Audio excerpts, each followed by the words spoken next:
Hello, कैसे हो आप लोग। मैं बैजनाथ हूँ। तो देखो, आज जो मेरा टॉपिक है वो कोऑर्डिनेट है।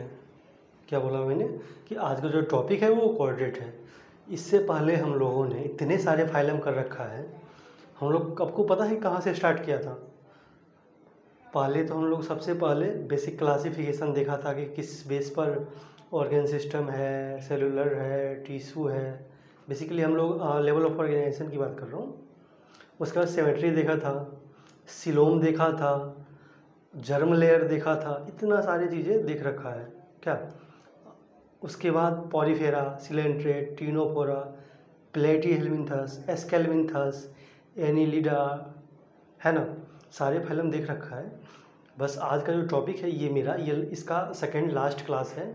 आज के बाद मैं एक क्लास और लूँगा, उसके बाद ये चैप्टर ख़त्म हो जाएगा।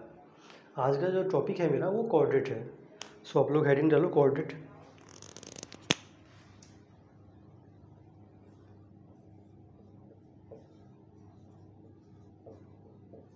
कोऑर्डिनेट। सो देखो, अगर आपको याद हो तो मैंने कोऑर्डिनेट इस फाइलम को क्यों बोला था। तो शायद मैं फर्स्ट ही क्लास में आपको बताया था कि जिस फाइलम में नोटोकॉर्ड प्रेजेंट होता है, ध्यान से सुनो जब मैं बोल रहा हूँ, कि जिस फाइलम में नोटोकॉर्ड प्रेजेंट होता है उस फाइलम को हम लोग कोऑर्डिनेट बोलते हैं। और जिस फाइलम में नोटोकॉर्ड प्रेजेंट नहीं होता है हम उस फाइलम को नॉन कोऑर्डिनेट बोलते हैं। ओके।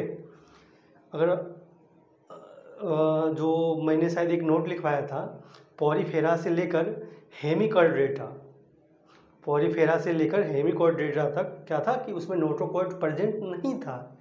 इसलिए हम लोग पॉलीफेरा से लेकर हेमिकॉर्डेटा तक क्या बोलते थे, उसको नॉन कोऑर्डिनेट बोलते थे। और यहाँ से कोऑर्डिनेट स्टार्ट होता है। क्यों स्टार्ट होता है? तो इसमें नोटोकॉर्ड प्रेजेंट होता है।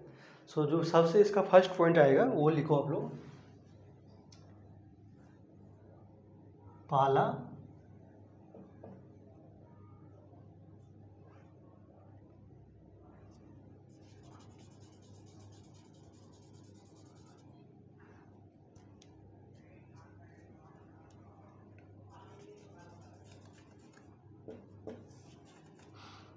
क्या हो गया, इसको लिखो।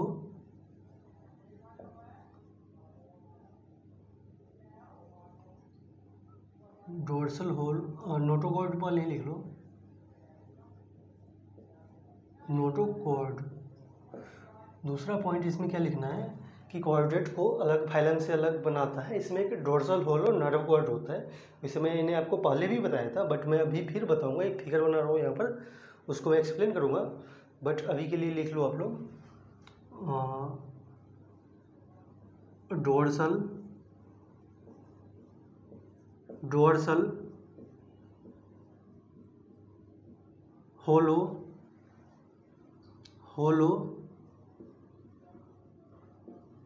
Nerve cord, dorsal hollow nerve cord.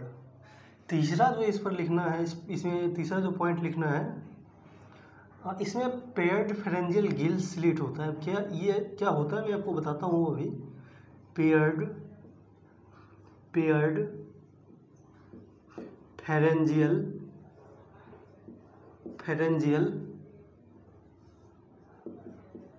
Gills slit. Fourth जो पॉइंट है उसमें क्या है कि इसमें एक पोस्ट एनल टेल होता है। बस अभी के लिए इस पॉइंट को लिख लो, बाद बाकी मैं आपको समझाता हूँ। इस डायग्राम को आप लोग सही से देखो। देखो, अगर आपको याद हो तो ये मैंने कई बार डायग्राम बनाया है। देखो, इस तरह का मैंने डायग्राम पहले भी आपको बताया था।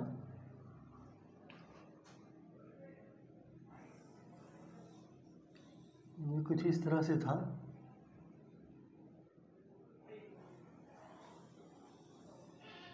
है ना। देखो,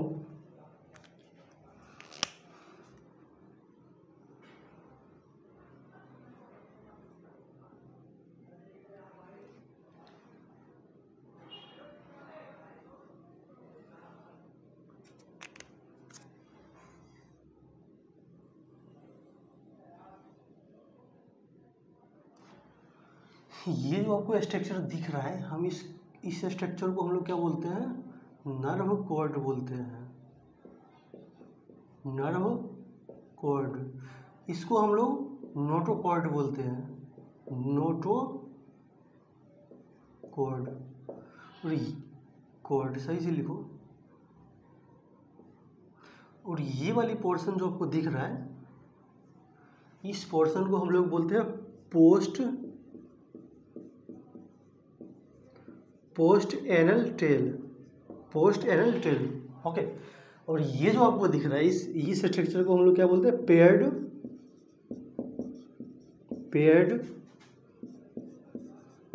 फेरेंजियल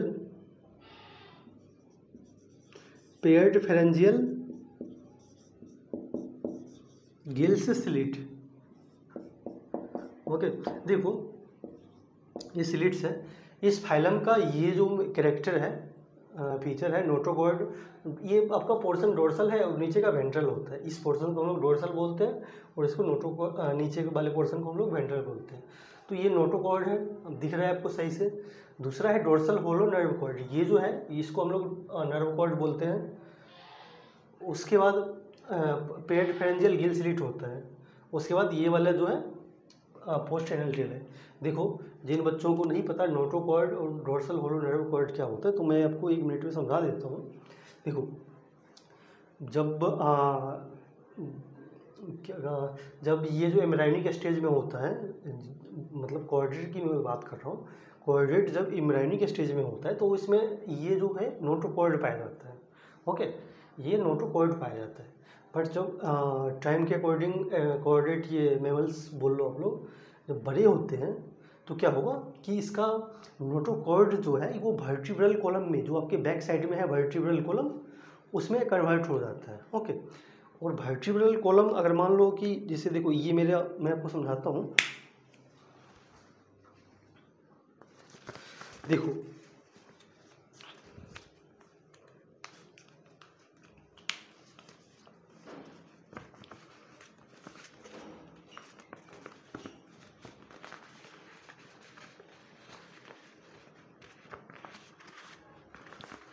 देखो अगर ये मान लो ये पहले ये क्या था, नोटोकॉर्ड, ये पहले मेरा नोटोकॉर्ड था। एम्ब्रायनिक स्टेज की किसी भी मेमल्स की बात कर लो आप लोग, तो ये मेरा पहले नोटोकॉर्ड था। ओके, बट एम्ब्रायनिक स्टेज के बाद क्या होता है, ये जो नोटोकॉर्ड है ये आपका वर्टिब्रल कॉलम में कन्वर्ट हो जाता है। क्यों होता है, तो इसका एक यही फीचर है कि ये कॉर्डेट्स में, ये जो कॉर्डेट्स हैं, मैं स्पेशली वर्टिब्रेट की बात कर रहा हूँ। कॉर्डेट्स में जो वर्टिब्रेट है, इसमें भी बहुत सारे हैं, मैं वर्टिब्रेट में आपको अभी समझा रहा हूँ। ये जो नोटोकॉर्ड है ये क्या होता है, ये वर्टिब्रल कॉलम में कन्वर्ट हो जाता है। उसके बाद ये जो आपको पोर्शन दिख रहा है ये हॉलो दिख रहा है, ये वाला पोर्शन क्या दिख रहा है, हॉलो दिख रहा है। इसी हॉलो पोर्शन से नर्व कॉर्ड पास होता है। ओके, अब अगर नहीं समझ आ रहा है तो मैं आपको एक, आपके क्लास 11 का ही टॉपिक है मूवमेंट एंड लोकोमोशन, उस चैप्टर में अब मैं आपको सारी चीज़ करवाऊँगा। बाद में कि अगर समझ आ गया तो अच्छी बात है।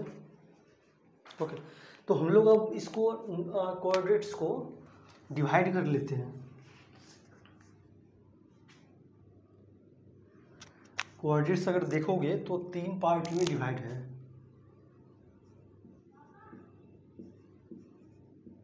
कोऑर्डिनेट्स कितने पार्ट में डिवाइड है, सबसे पहले यूरो कोऑर्डिनेट है, यूरो कोऑर्डिनेट। दूसरा जो है ये आपका सेफेलो कोऑर्डिनेट है, सेफेलो कोऑर्डिनेट। और तीसरा जो है, जो हम लोग भी हैं, वर्टिब्रेट।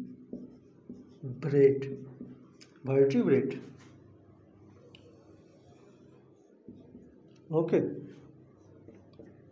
वर्टिब्रेट।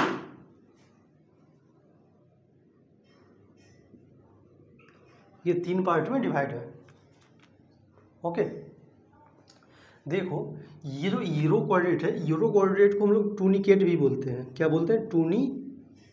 ये सारे नाम है इसका, तो आपको याद करना ही पड़ेगा, क्योंकि अगर पेपर में आ जाए तो मुश्किल हो जाएगा इसे करना, इसलिए मैं लिख दिया हूँ। इसका यूरो कोऑर्डिनेट को टोनी कोऑर्डिनेट बोलते हैं। यहाँ पर आप लोग एक पॉइंट बना के लिख लो कि यूरो कोऑर्डिनेट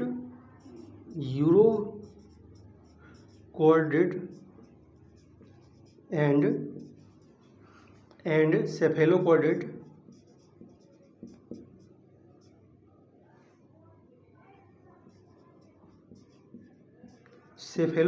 को हम लोग प्रोटो कोऑर्डिनेट बोलते हैं। शायद मैं पहले भी बताया था आपको, प्रोटो कोऑर्डिनेट बोलते हैं। देखो बेटा, ये जो यूरो कोऑर्डिनेट है और सेफेलो कोऑर्डिनेट है, ये क्या होता है, दोनों एक्सक्लूसिवली मैरीन होता है। एक्सक्लूसिवली मैरीन का क्या मतलब होता है, पहले भी बताया था कि ये सिर्फ और सिर्फ मैरीन में पाया जाता है, सॉल्टी वाटर में, फ्रेश वाटर में नहीं होता है। सो यहाँ पर लिख लो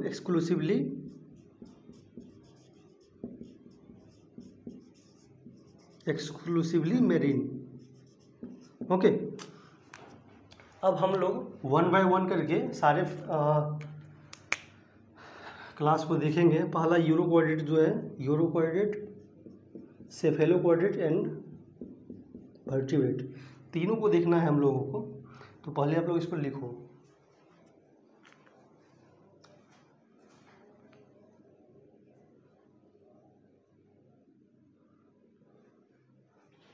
ओके, तो देखो मैं आपको एक चीज़ बता देता हूँ कि यूरो कोऑर्डिनेट और सेफेलो कोऑर्डिनेट जो है वो बस एक लाइन में खत्म होने वाली फाइलम है, सॉरी ये क्लास है। यूरो कोऑर्डिनेट और सेफेलो कोऑर्डिनेट में कुछ ज़्यादा है नहीं। यूरो कोऑर्डिनेट में क्या होता है मैं समझा देता हूँ कि इसमें जो नोटोकॉर्ड है, सही से सुनो, यूरो कोऑर्डिनेट में जो नोटोकॉर्ड होता है वो सिर्फ और सिर्फ इसके लार्वल टेल में होता है। नोटोकॉर्ड जो है यूरो कोऑर्डिनेट में लार्वल टेल में होता है, और सेफेलो कोऑर्डिनेट में क्या होता है, थ्रू आउट लाइफ, मीन्स कि हेड से लेकर टेल तक सेफेलो कोऑर्डिनेट में नोटोकॉर्ड पाया जाता है। तो आप लोग यहीं पर लिख लो, यहीं पर लिखो आप लोग euro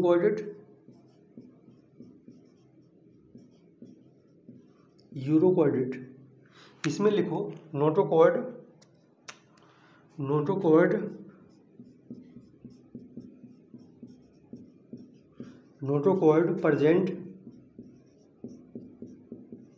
present in larval tail only। इसमें जो नोटोकॉर्ड है वो लार्वल टेल में ही प्रेजेंट होता है। इसका एग्जाम्पल सबसे ज़्यादा ज़रूरी है, सो आप लोग इसका एग्जाम्पल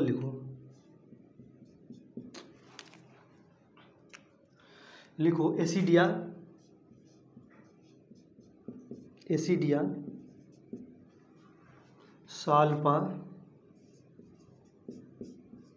साल्पा एंड डोलियोलम। ये 3 एग्जाम्पल इसका इम्पोर्टेंट है, ये आपको याद होना चाहिए। ओके, उसके बाद जो सेफेलो कोऑर्डिनेट है आपका,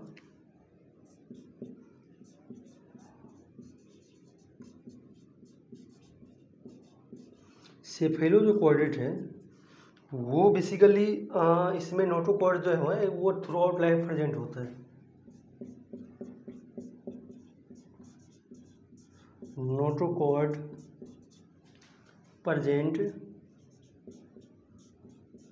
थ्रू आउट लाइफ। ओके, मैं देख रहा हूँ कि देखता हूँ कि अगर आपको दिख रहा है तो नीचे लिख दूँगा इसका एग्जाम्पल। दिख तो रहा है,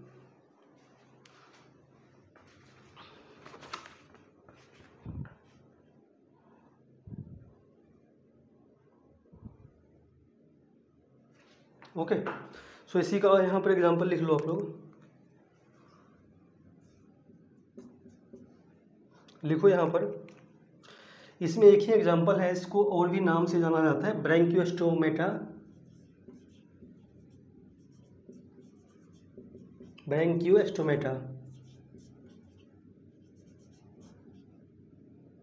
ब्रैंकियोस्टोमाटा।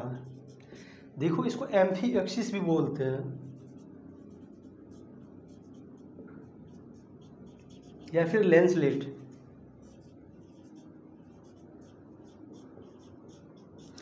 ब्रैंकियोस्टोमेटा को एम्फीएक्सिस या फिर लेंसलेट भी बोलते हैं। ये दोनों इसका जो नाम है ये इम्पोर्टेंट है, क्योंकि कई बार आपके पेपर में ब्रैंकियोस्टोमीटर ना देकर एम्फिएक्सिस या फिर लेंस-लेयर दे सकता है। ओके, सो इसलिए मैं बोल रहा हूँ कि आपको ब्रैंकियोस्टोमीटर तो पता होना ही चाहिए।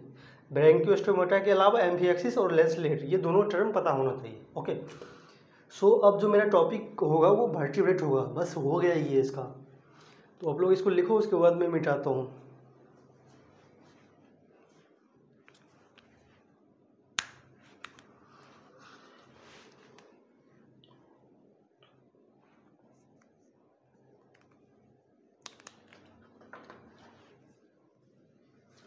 ओके, तो मैं इसको मिटा रहा हूँ।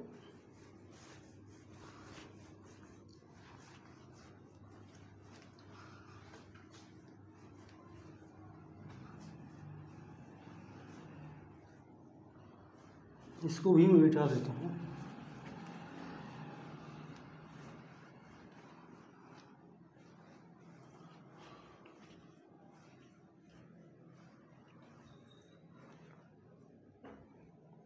देखो, हेडिंग डालो आप लोग, वर्टिब्रेट, वर्टिब्रेट। ओके, देखो हम लोग यूरोकॉर्डेट सेफेलोकॉर्डेट तो पढ़ लिया, वर्टिब्रेट पढ़ना है। तो वर्टिब्रेट में क्या होता है कि इसमें जो नोटोकॉर्ड होता है वो इम्ब्रायोनिक कंडीशन में, मतलब कि इम्ब्रायोनिक कंडीशन में, इम्ब्रायोनिक स्टेज में ही, अगर आपको पता हो कि फर्टिलाइजेशन के बाद क्या होता है, जाइगोट बनता है, जाइगोट के बाद क्या बनता है, मोरूला, मोरूला के बाद गैस्ट्रुला। ओके, इस तरह से 2 से 4, 4 से 8, 8 से 16, 16 से 32, 32 से 64, इस तरह से सेल डिवाइड होके पूरे ऑर्गेनिज्म को निर्माण करता है। ओके, तो मैं आपको ये जो बता रहा हूँ ये आपको मैं बताऊँगा ह्यूमन रिप्रोडक्शन में, क्लास 12 में। ओके, लेकिन अभी जो मेरा टॉपिक है वो वर्टिब्रेट है। तो वर्टिब्रेट में क्या होता है कि ये जो नोटोकॉर्ड है इसमें, ये सिर्फ और सिर्फ एम्ब्रायोनिक स्टेज में होता है, और एम्ब्रायोनिक स्टेज के बाद इसका जो नोटोकॉर्ड है वो वर्टिब्रल कॉलम में, जो आपके बैक साइड में है, उसमें कन्वर्ट हो जाता है। और अभी इससे पहले एक पॉइंट और मैंने लिखाया था कि इसमें जो डोर्सल होलो नर्व कॉर्ड होता है वो वर्टिब्रल कॉलम के बीच से पास करता है। ओके, ये क्लास 11 में ही है लोकोमोशन में, वहाँ पर मैं इसको सही से करवाऊँगा। बाद बाकी अभी के लिए यहाँ पर लिख लो कि notochord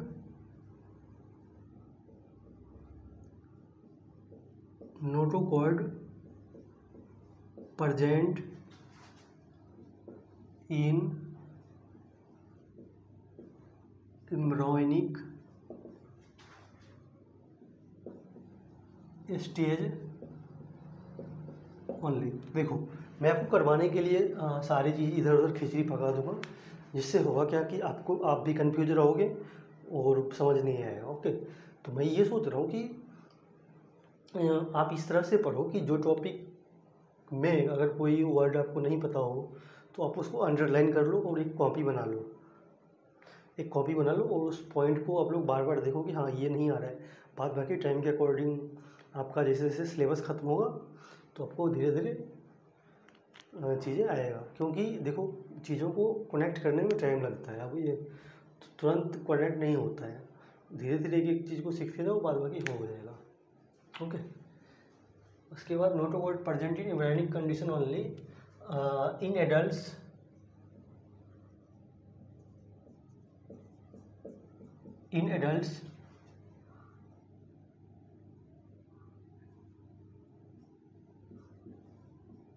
replace by vertebral column। ये जो ये पॉइंट है ये बहुत इम्पोर्टेंट पॉइंट है, आप इसको याद रखना, इसी से डायरेक्ट शायद क्वेश्चन दिया जाता है। एक चीज़ मेरे को और बताओ कि अगर तीनों को देखो, यूरोकॉर्डेट, सेफेलोकॉर्डेट और वर्टिब्रेट, यूरोकॉर्डेट में क्या है कि नोटोकॉर्ड लार्वल टेल में है, सेफेलोकॉर्डेट में नोटोकॉर्ड पूरे लाइफ में है, और वर्टिब्रेट में जो नोटोकॉर्ड है वो एम्ब्रायोनिक स्टेज में है। ओके, तो इसी से एक पॉइंट बनता है, जो मैं लाइन बोल रहा हूँ आप लोग बताना सही है कि नहीं, कि ऑल वर्टिब्रेट, ध्यान से सुनो, all vertebrate are quadrate, all vertebrate are quadrate, but all quadrate are not vertebrate, all vertebrate are quadrate but all quadrate are not vertebrate। क्या यह लाइन सही है? मैं सही बोल रहा हूँ? लिखना एक बार इसको नोट डाल के।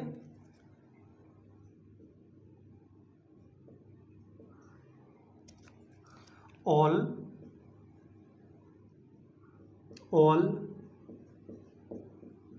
vertebrate are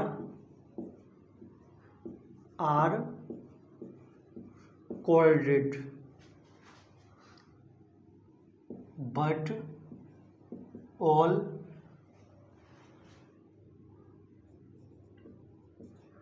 quadrate are not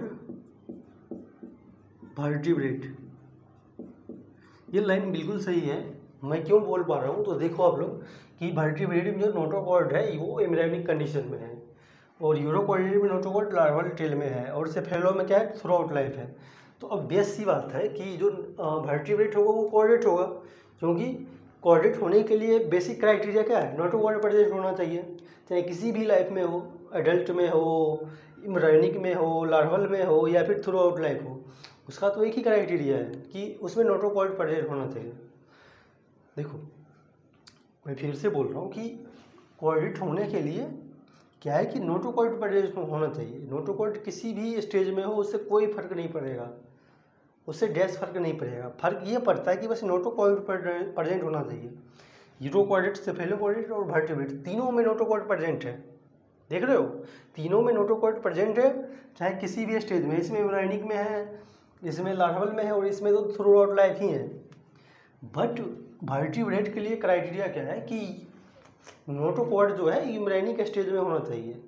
किसी भी स्टेज में है वो वर्टिब्रेट नहीं होगा, नहीं होगा, नहीं होगा।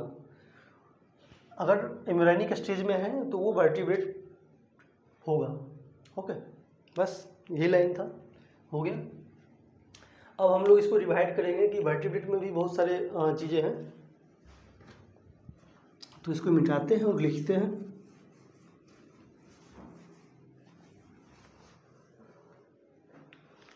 यहाँ पर आप लोग वर्टिब्रेट डालो, वर्टिब्रेट। उसके बाद यहाँ पर आप लोग लिखो एग्नेथा,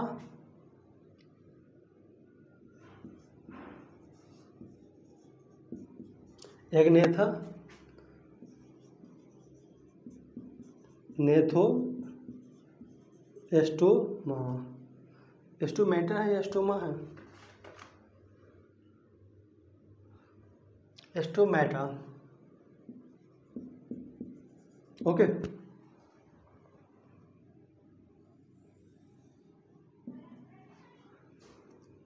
देखो हम वर्टिब्रेट को एग्नेथा और नेट्रोस्टोमेटा में क्यों डिवाइड करा हूँ, तो इसके पीछे जो बेसिक लॉजिक है इसमें, जिसमें जो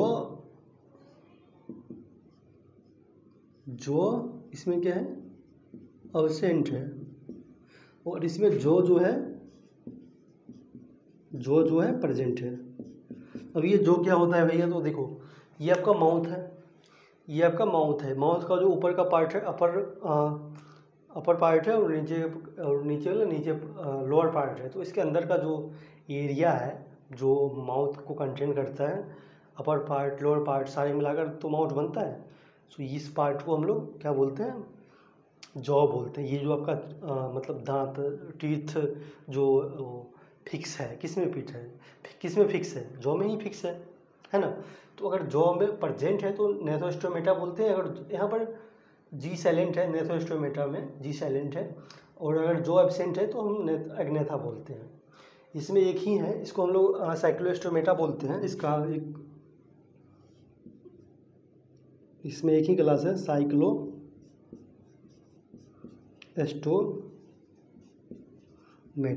ओके, ये फर्दर डिवाइड हो जाता है।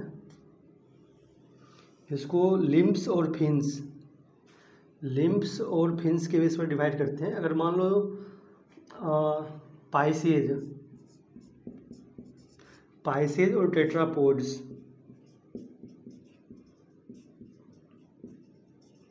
टेट्रापोड्स जिसमें अगर फिन्स प्रेजेंट है तो हम लोग इसको टेट्रापोड बोलते हैं, और जिसमें लिम्स प्रेजेंट है उसको हम लोग, शायद मैं उल्टा बोल दिया हूँ, पाइसेज में फिन्स प्रेजेंट होता है और टेट्रापोड में लिम्स प्रेजेंट होता है। यहाँ पर लिम्स प्रेजेंट है। ओके, लिम्स क्या है मैं आपको समझाता हूँ, फिन्स भी अभी समझाऊंगा। अभी के लिए पहले लिखो आप लोग, ये फर्दर डिवाइड हो जाता है। ये कॉन्ड्रिज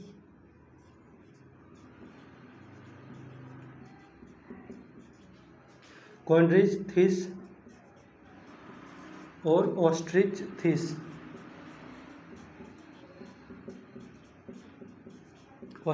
थिस दो में डिवाइड हो जाता है। और ये आपको पता ही है, ये amphibian, reptile, bird and mammal.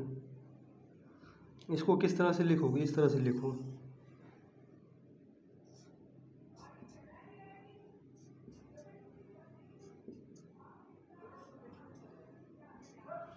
Amphibia,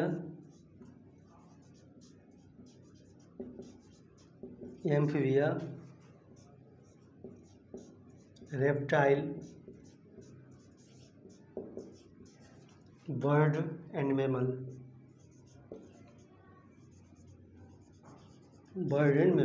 okay, देखो जॉ तो आपको पता लग ही गया कि ये जो माउथ मेरा कंटेन होता है, अपर लिप्स, अपर पार्ट से लोअर पार्ट से बाद में की सारा चीज़ है आपका, जिसमें जो दांत है, फिक्स है, सारे पार्ट को मिला के हम लोग जॉ बोलते हैं।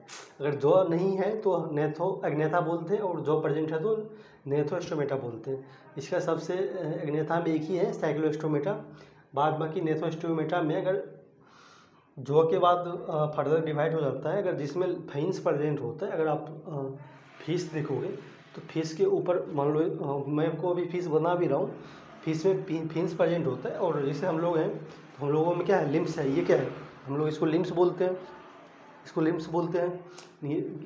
ये लिम्स हो गया, ये हो गया, ये अपर लिम्स दोनों हैं, हैंड, और ये जो हम लोगों का पैर है वो क्या है, लोअर लिम्स। तो लिम्स है, तो लिम्स अगर प्रेजेंट है तो 4 पार्ट में है, amphibian, reptile, bird and mammal. Okay, बाद बाकी अगर फिन्स प्रेजेंट है तो ये कॉन्ड्रिज फिश और ये ऑस्ट्रिच फिश।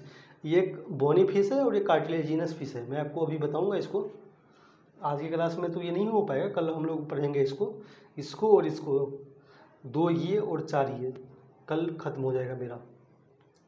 देखो अभी के लिए मैं एक फिश बना रहा हूँ, आप इसको देखो, क्योंकि फिन्स आपको समझ नहीं आएगा वैसे।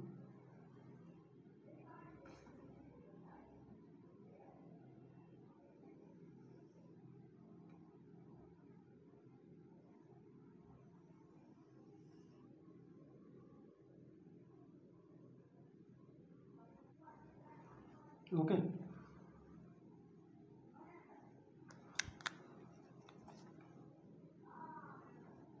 ये भाई साहब के मान लो आँख है, ये कुछ इस तरह से होता है यहाँ पर फिन्स। उसके बाद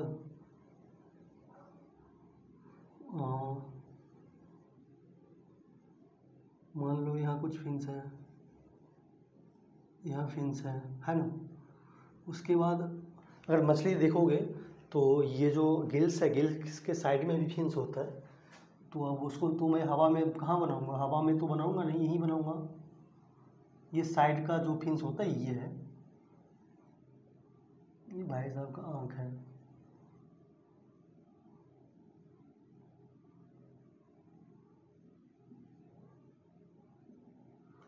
ओके, और ये अपना फिन्स है। तो देखो ये जो फिन्स होता है, हम लोग इस फिन्स को डोर्सल फिन्स बोलते हैं। इस फिन्स को हम लोग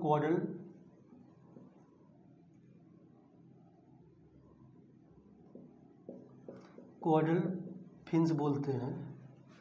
उसके बाद ये डोर्सल फिन्स है, ये कॉर्डल फिन्स है। ओके, और ये इसका आईज है, इसको आप लोग थोड़ा सा कलर कर दो, अच्छा लगेगा।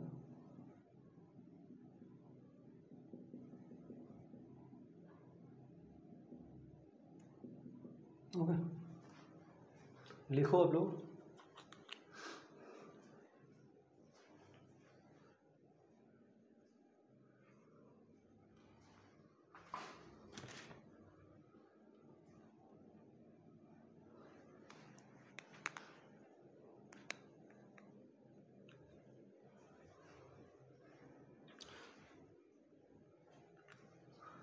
ओके, सो ये आपका जो है, ये जो है आपका, ये आपका एनल फिन्स है। उसके बाद ये जो फिन्स है आपका, ये पेक्टोरल फिन्स है। और ये जो है आपका, ये पेल्विक फिन्स है। ये पेल्विक फिन्स है। ओके, तो यही इसकी मैं बात कर रहा था यहाँ पर कि जिसके पास फिन्स प्रेजेंट होता है वो पाइसेज में आता है, और जिसमें टेट्रापोड होता है हम लोग उसको इसमें amphibian, reptile, bird and mammal. अब लिम्स में तो आपको पता ही है हम लोगों में 4 है। जिसे देखो, एक ये अगर मेरा अपर लिम्स है तो इसमें कितना वो बोन है, अगर पता हो तो बताओ आप लोग। इसमें एक लिम्स में 30 बोन होता है। अगर आपको पता हो, मैं एक चीज़ बताता हूँ कि जो एक्सियल स्केलेटन सिस्टम होता है ह्यूमन में, उसका 2 पार्ट होता है। एक एक्सियल होता है और एक अपेंडिकुलर होता है। एक एक्सियल होता है और एक अपेंडिकुलर होता है। ओके, एक्सियल में कितना बोन होता है? 180, और अपेंडिकुलर में 126। तभी तो 206 होगा। 180 एंड 126 कितना हो गया? 206। 180 और 126 कितना हो गया? 206। 180 जो होता है एक्सियल में होता है और 126 अपेंडिकुलर में होता है। अपेंडिकुलर में 30 बोन एक हैंड में, 30 बोन एक हैंड में, और 30 दोनों पैर में। तो 30 के 120 हो गया। और ये जो आपका है, हम लोग ये जो आपके पीछे का बोन दिख रहे हो, हम लोग इसको पेक्टोरल गर्डल बोलते हैं। क्या बोलते हैं? Pectoral girdle. और ये नीचे आपका जो लिम्स जिसमें फिट है, हम लोग उसको पेल्विक गर्डल बोलते हैं। तो इसमें 2 बोन होता है, और नीचे वाले में 2 और 2 4, और नीचे वाले में 1 बोन होता है। उसको तो टोटल 6 बोन हो गया। ओके, तो हम लोग इसको भी पढ़ेंगे, अभी परेशान होने की बात नहीं, आगे पढ़ेंगे। फिन्स में तो लिम्स तो मैं आपको कितना रेडी करवा दूंगा कि आपकी कभी आप भूलोगे ही नहीं। मैं आपको ये बोल रहा हूँ अभी, बस इसको लिखो आगे। हम लोग आज का जो है साइक्लोस्टोमेटा पढ़ना है, जो ये मेन टॉपिक है, आज ये करना है हम लोगों को।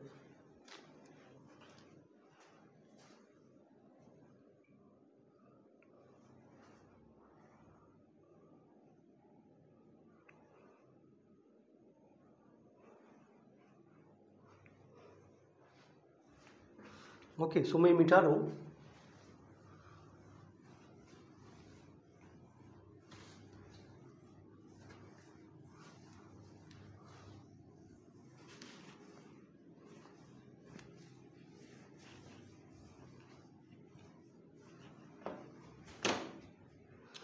लिखो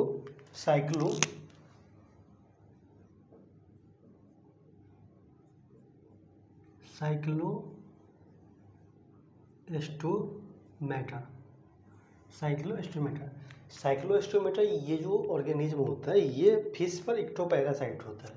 अब भैया पैरासाइट का क्या मतलब है, मैं कई बार बता चुका हूँ आपको, आपको पता होना चाहिए। सो लिखो इसमें इक्टोपैरासाइट,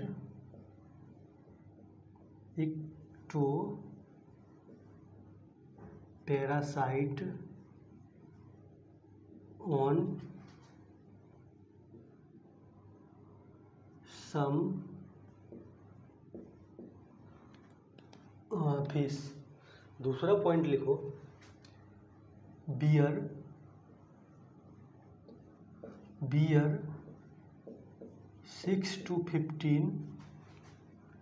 6 to 15 pairs of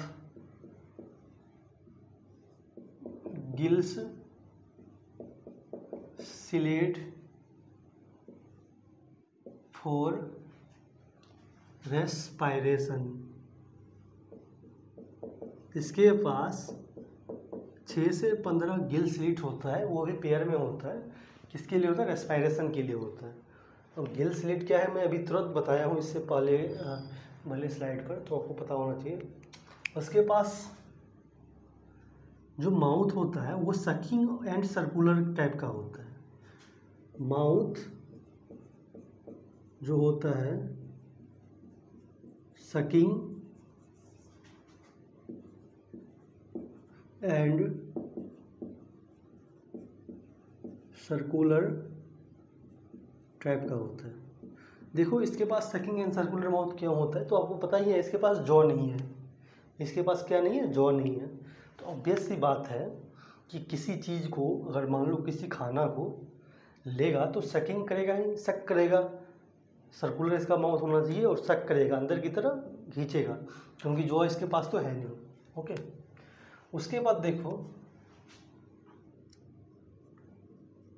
इसके पास जो है वो स्केल्स एंड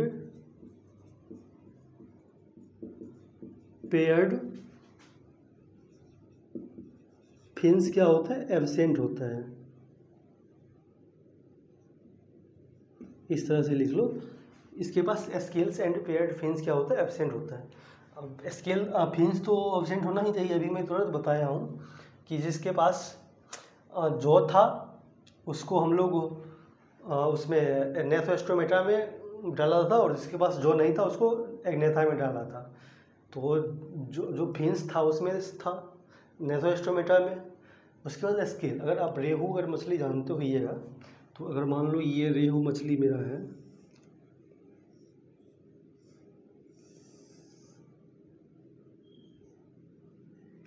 तो इस पर क्या होता है? इस तरह से कुछ होता है।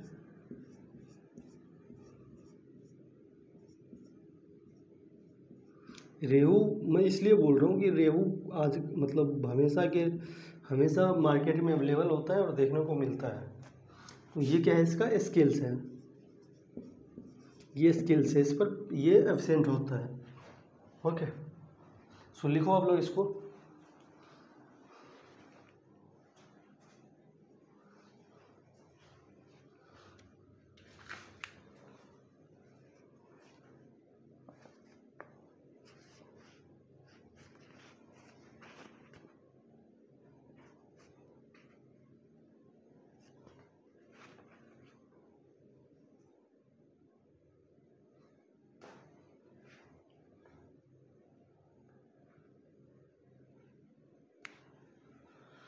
ओके, तो मैं इसको मिटा देता हूँ।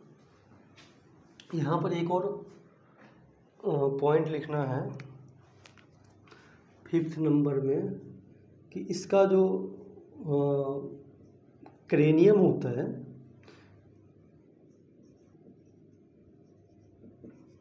क्रेनियम एंड वर्टिब्रल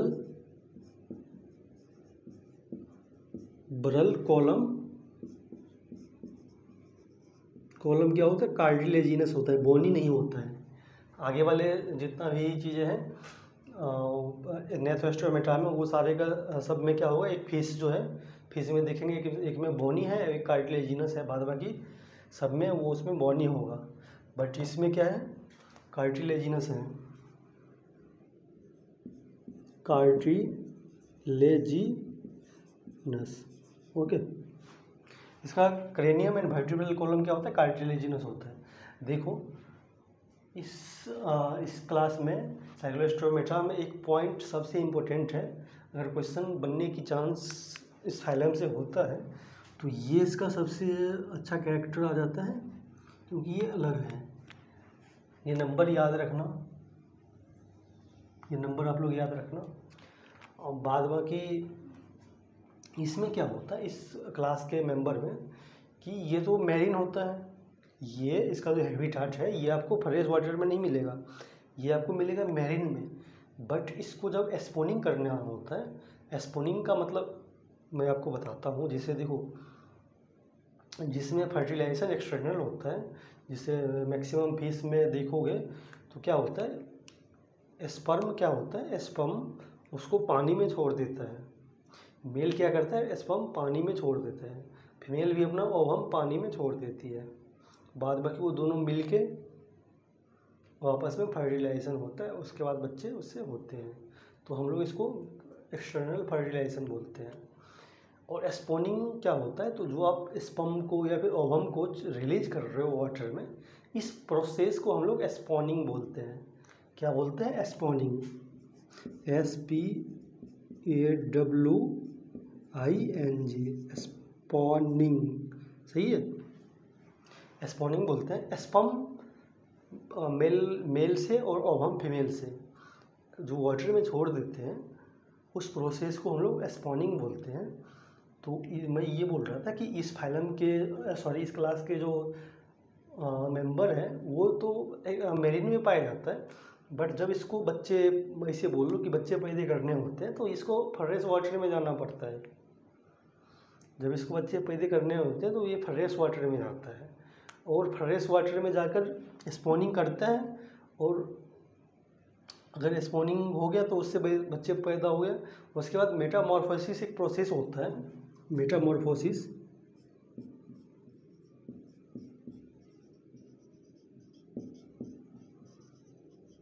मेटामॉर्फोसिस के थ्रू जो लार्वल होता है, लार्वल क्या होता है, एडल्ट्स में क्या होता है, कन्वर्ट हो जाता है।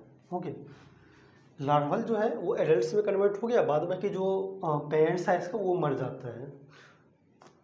सही से सुनो कि स्पॉनिंग के बाद जब ये मैरिन में था तो अपने बच्चे पैदा करने के लिए फ्रेश वाटर में गया।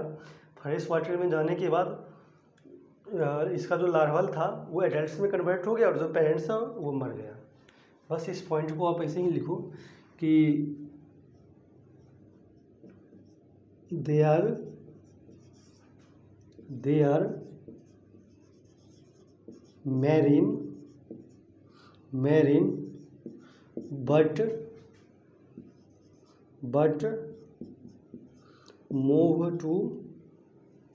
but move to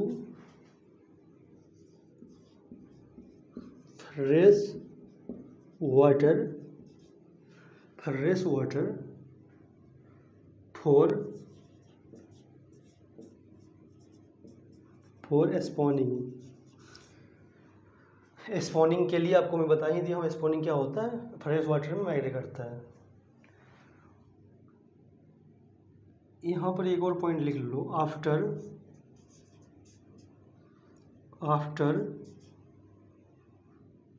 few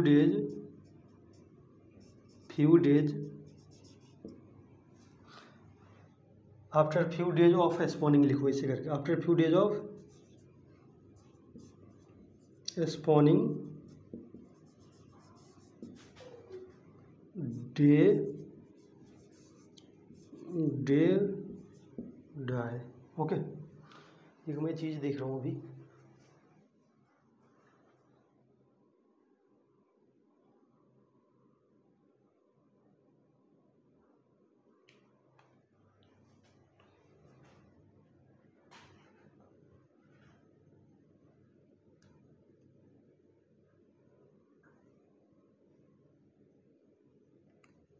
okay. सो मैं फ़ोन देख रहा था कि उसका शायद बैटरी इशू था।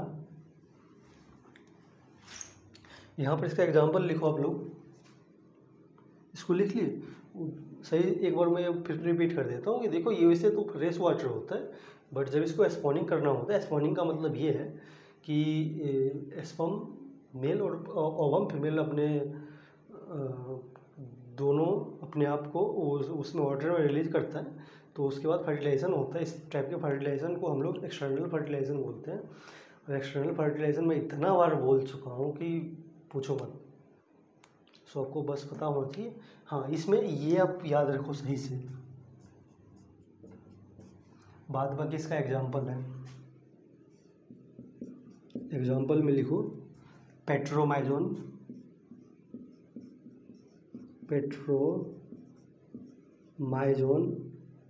उसके बाद एक माइग्जीन होता है, माइग्जीन, इसको हम लोग हैग फिश बोलते हैं, और इसको हम लोग लेम्प्रे बोलते हैं, इसको हम लोग लेम्प्रे बोलते हैं। तो इसका एग्जाम्पल बहुत इंपॉर्टेंट है।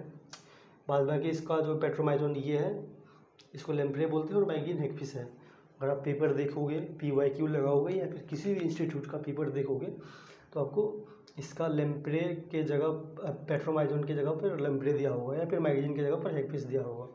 तो इसका जो नेम है, कॉमन नेम है या फिर जो भी नेम है इसमें दे रखा है, वो आपको आना चाहिए। क्योंकि अब जो कोऑर्डिनेट्स में पढ़ोगे, amphibian, reptile, bird and mammal, सब में क्या होगा, नेम और साइंटिफिक नेम दोनों दे रखा है। तो आपको दोनों पता होना चाहिए, कॉमन नेम भी और साइंटिफिक नेम भी। अगर नहीं पता होगा, बस हो गया, पेपर गड़बड़ हो जाएगा। ओके, तो आज के लिए इतना ही। मैं कल आपको जो इस फाइल एनिमल किंगडम में बचा है, कल मेरा लास्ट क्लास है, कल मैं ख़त्म कर दूँगा। आप एक बार सही से देखो कि कितना मैं धीरे धीरे से करवाया हूँ। भैया इस चैप्टर को ख़त्म करने में टीचर को जान निकल जाता है, इतना चीज़ें लिखना है, लेकिन मैं सब पॉइंट को लिखाया हूँ खुद हाथों से। ओके, बस तो देखो आप लोग सही से, बाद बाकी बताओ कि और क्या इम्प्रूव करा जाए। ओके, और आप लोग पढ़ते रहो। तब तक के लिए ओके, थैंक यू, जय हिंद।